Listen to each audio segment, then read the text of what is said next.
Hello students, I am Shashi Bharati और आज फिर से एक नए टॉपिक के साथ हम लोग आए हैं। क्लासिफिकेशन ऑफ रिसोर्सेज देख रहे हैं, जिसमें ये हमारा लास्ट टॉपिक है। इसको हम लोग अच्छे से आज देखेंगे और हमारा क्लासिफिकेशन जो है पूरा हो जाएगा। आई होप आप लोगों को अच्छा लगेगा और जो मेरे पहले के वीडियोज हैं उसको आप अच्छे से देखें, अच्छा जरूर लगेगा आपको।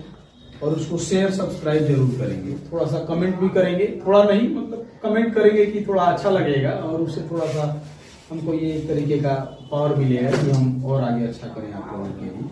ठीक है, स्टार्ट। ठीक है, तो आप देखिएगा on the basis of status of development, है ना, 4 टाइप्स के रिसोर्सेज हमारे पास पाए जाते हैं। पहला पोटेंशियल रिसोर्स है, दूसरा डेवलप रिसोर्स है, तीसरा stock resource and the last one is and fourth one is reserve resource हम इसे कहते हैं। यानी कि 4 प्रकार के रिसोर्स जो पाए जाते हैं। आप देखोगे पोटेंशियल, डेवलप और आप देखिएगा स्टॉक रिसोर्स और रिजर्व रिसोर्स जो है पाया जाता है। ठीक है, ये 4 प्रकार के रिसोर्स जो है हमारे पास पाए जाते हैं। चलिए तो हम देखेंगे पोटेंशियल रिसोर्स के बारे में। देखिए resources which are found in region but have not been utilized start कर दीजिए, नोन एज पोटेंशियल रिसोर्स। यानी कि पोटेंशियल रिसोर्स ऐसे रिसोर्स को कहते हैं जो किसी स्पेसिफिक रीजन में पाया तो जाता है लेकिन अभी तक उसका इस्तेमाल नहीं किया गया है। ऐसे यूटिलाइज का मतलब इस्तेमाल, उपयोग, ठीक है ना, उसका यूज जो है अभी तक नहीं हुआ है, उसे हम कहते हैं पोटेंशियल रिसोर्स। ठीक है ना, जैसे आप देखिएगा यहाँ पे मैंने बनाया हुआ है मैप पे, यानी कि ये राजस्थान वाला एरिया है और ये गुजरात वाला एरिया है। यहाँ पे विंड और सोलर एनर्जी, ये दोनों चीजें जो है ना एडिक्वेट वे में जो है यहाँ पे पाई जाती है, प्रॉपर एनफ, पर्याप्त मात्रा में जो है यहाँ पे जो है पाई जाती है। ठीक है ना, लेकिन आप देखिएगा कि उसका इस्तेमाल अभी तक नहीं हुआ है या जिस तरीके से होना चाहिए वैसा नहीं है। अगर आपको लग रहा होगा, अगर आपके दिमाग में ऐसा आ रहा होगा कि कहीं कहीं पे जो है इसका इस्तेमाल होता है सोलर एनर्जी का या फिर, तो वो उस लेवल का नहीं है, नहीं, छोटे, बहुत ही छोटे लेवल का है, तो उसको हम यहाँ पे नहीं कहेंगे। यानी कि एवरेज जो है ना इसका इस्तेमाल पूरे भारत की बात करो या फिर स्पेसिफिक रीजन में यहाँ पे बिल्कुल भी नहीं हो रहा है, तो इसे हम क्या कहेंगे, पोटेंशियल रिसोर्स हम कहेंगे। पोटेंशियल का मतलब यानी उसके पास इतनी क्षमता है, कैपेसिटी है कि हमारे नीड्स को पूरा कर सके, लेकिन उसका इस्तेमाल ही अभी नहीं किया गया है, उसका यूज अभी नहीं किया गया है। जैसे राजस्थान और गुजरात में विंड और सोलर एनर्जी। ठीक है, इसको आप लोग लिख लें।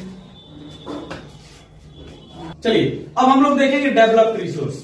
ठीक है ना, resources which are survey and determined for utilization known as a developed resource. यानी कि ऐसा रिसोर्स जिसको पहले सर्वे किया जाता है। सर्वे करने से यहां मतलब है उसके बारे में जांचना, परखना, ठीक है ना, और फिर जांचने के बाद, उसके बारे में जानने के बाद उसको बोल देना, यानी कि अब इसका यूटिलाइजेशन किया जा सकता है। ऐसे रिसोर्स को हम क्या कहते हैं, डेवलप्ड रिसोर्स कहते हैं। कोई दिक्कत नहीं है ना। अब यहां पे इसका एग्जाम्पल है, पेट्रोलियम कह सकते हैं, कोल कह सकते हैं, ईटीसी। यहां पे एक एग्जाम्पल बनाया हुआ है आपके सामने, इसको अच्छे से समझेंगे तो बहुत बढ़िया से आपको समझ में आएगा। यहां पे गुलबहारपुर एक रीजन का मैंने नाम दिया हुआ है, ठीक है ना, ये क्या है, रीजन, इस प्लेस का नाम मैंने दिया हुआ है। ठीक है ना, ये ऐसा ही जो है गुलबहारपुर मैंने लिखा हुआ, आपके बुक में है नहीं एक्चुअली, मान सकते हैं हम, मान लीजिए, आप इमेजिन कर लीजिए, जैसे मैथमेटिक्स में इमेजिन करते हैं ना, वैसे ही आप जो है इमेजिन कर लीजिए गुलबहारपुर कोई एक रीजन है जो कि 4 भागों में डिवाइड है, ए, बी, सी और डी। ठीक है ना, और आप देखेंगे रीजन सी में कुछ रिसोर्सेस जो है ना यहाँ पे मैंने बनाया हुआ है, कुछ रिसोर्स का पता चला। अब कुछ रिसोर्स का पता चला तो डायरेक्ट हम जाएंगे और ऐसे कुदाल से ऐसे खुद करके या निकाल करके बाल्टी से उसका इस्तेमाल थोड़ा करेंगे यार, नहीं ना। यानी कि रिसोर्स क्या हो गया, हेलो, पानी गड़बड़ी हो गया, ठीक है, हेलो, ठीक है। आप देखेंगे कि यानी कि रिसोर्स रीजन सी में जो है रिसोर्स पाया गया। अब रिसोर्स पाया गया वहां पे, तो जब वहां पे जा करके उसके बारे में पता किया गया तो पता चला कि वह पेट्रोल है।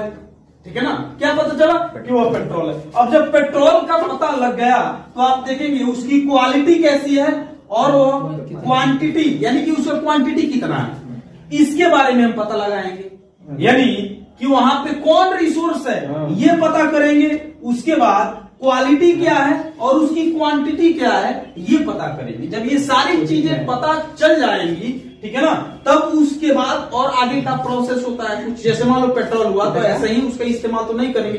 प्यूरिफिकेशन एक प्रोसेस होता है, प्यूरिफाई करने के बाद यूज किया जाता है, ठीक है ना। वो सारा प्रोसेस के बाद हम क्या करते हैं, वह यूज करने के लायक बना देते हैं। यानी कि कोई ऐसा रिसोर्स जिसको हम क्या करते हैं, सर्वे करते हैं, सर्वे में यही सारा चीज होता है। कौन सा रिसोर्स पाया गया, क्वालिटी क्या है, कितनी है, क्वांटिटी क्या है। उसके बाद जब हम यूज करना स्टार्ट करते हैं तो ऐसे रिसोर्स को क्या कहते हैं, डेवलप्ड रिसोर्स हम कह देते हैं। कोई दिक्कत? अगर पहले पता चलेगा कि इसमें आप लोग देखेंगे हमारा नेक्स्ट जो पार्ट है इसमें स्टॉक रिसोर्स, ठीक है ना। स्टॉक रिसोर्स कहने का मतलब क्या है, ऐसा रिसोर्स जो किसी रीजन में है, पाया जाता है, लेकिन हमारे पास टेक्नोलॉजी नहीं है उसको एक्सट्रैक्ट करने के लिए। Resources which are found in region but we do not have technology to extract them. यानी कि किसी भी रीजन में रिसोर्स पाया जाता है लेकिन हमारे पास तकनीक नहीं है उसको यूज करने के लिए, तो उसे हम कहते हैं स्टॉक रिसोर्स। जैसे यहाँ पे एग्जांपल आप देखेंगे, वाटर इसका बहुत ही बेटर एग्जांपल होगा। वाटर में आप देखेंगे हाइड्रोजन, दो एलिमेंट से मिलकर के बना हुआ है, हाइड्रोजन और ऑक्सीजन, ये दो इंपोर्टेंट एलिमेंट्स ऑफ वाटर है। अब आप देखेंगे कि हाइड्रोजन जो है रिच सोर्स ऑफ एनर्जी है, इससे जो हम पावर जो कहीं ना कहीं हाइड्रोजन से पावर को जनरेट कर सकते हैं। दूसरी सबसे बड़ी बात, फर्टिलाइजर्स वगैरह कंपनी में जो इसका इस्तेमाल हो सकता है, ठीक है ना। और भी कई कि हाइड्रोजन के इस्तेमाल है। और ऑक्सीजन आप सब लोग जानते हो कितना इंपोर्टेंट है हमारे लिए, ठीक है ना, किसी भी लिविंग बींग्स के लिए। ये आप देखेंगे ऑक्सीजन कितना इंपोर्टेंट है। लेकिन ये दोनों रिच सोर्स ऑफ एनर्जी होते हुए भी हमारे वाटर में, हमारे यहाँ जो कि अवेलेबल है, ठीक है ना, हमारे पास कोई टेक्नोलॉजी नहीं है कि हम उस टेक्नोलॉजी का यूज करके वाटर से इन दो एलिमेंट को क्या कर सके, सेपरेट कर सके।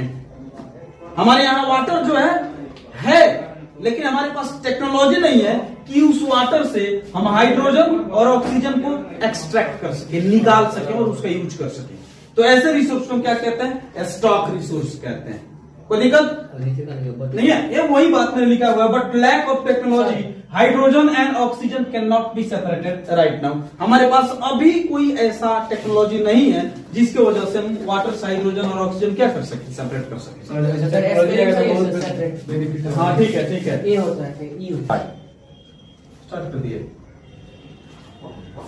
कर देना इसको। लास्ट हमारा जो बचा हुआ है वो है रिजर्व रिसोर्स, ठीक है ना। आप देखेंगे इसको स्टॉक का सबसेट भी कहा जाता है, ध्यान दीजिएगा। It's a subset of stock resources, ठीक है ना। यानी कि यह रिजर्व और स्टॉक में कुछ ज्यादा का फासला नहीं है। आप सिंपली रिजर्व रिसोर्स किस रिसोर्स को कहेंगे, the resources that can be reserve for meeting future requirements. यानी कि ऐसा रिसोर्स जिसको बचा करके हम लोग रखे हुए हैं ताकि उसका फ्यूचर में क्या हो सके, इस्तेमाल हो सके। समझ में है ना। तो ऐसे रिसोर्स को हम क्या कहते हैं, रिजर्व रिसोर्स कहते हैं। जैसे वाटर इन डैम, बहुत बड़ा बड़ा डैम हमारे देश में जो है बना हुआ है, वहां पे वाटर को क्या किया गया है, कलेक्ट करके रखा गया है। और बाद में जब भी कभी हमारे पास टेक्नोलॉजी हो जाएगा तो उसको हम एक्सेस करके उसका कहीं ना कहीं उससे बेनिफिट हम लेंगे। साथ ही फॉरेस्ट, तो ये दो ऐसा चीज है, वाटर हो गया या फिर फॉरेस्ट हो गया, तो ये रिजर्व रिसोर्स है, ठीक है। कोई दिक्कत? चलिए, ये हमारा क्लासिफिकेशन ऑफ रिसोर्सेज यहाँ पे समाप्त हो जाता है और नेक्स्ट टॉपिक हम लोग फिर कल से देखेंगे।